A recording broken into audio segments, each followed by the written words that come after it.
Hello po, good morning.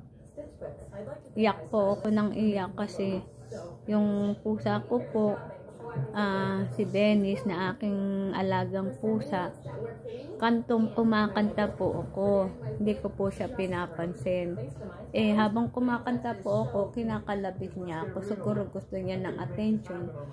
Nung hindi ko siya pinapansin, kinakalwit niya po yung aking damit para mapansin ko siya.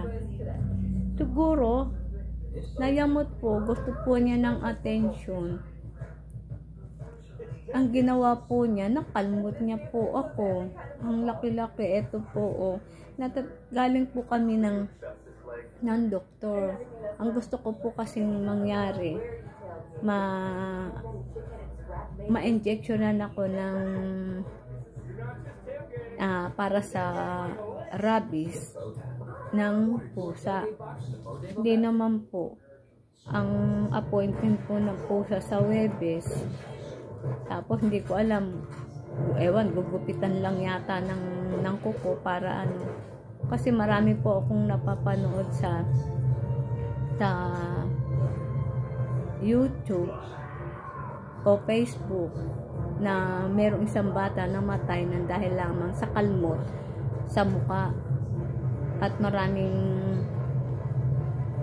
pusa na kinakalmot. Pero yung bata lang pong napanood ko na namatay. Siyempre po, naninigurado ko na gusto ko na magpa-injection. Hindi naman po ako in-injectionan.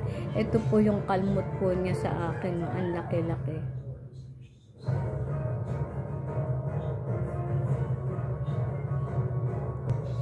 Ayan po. Ato po sa hita. Ayan po. Ito po yung mas malaki. Salamat po.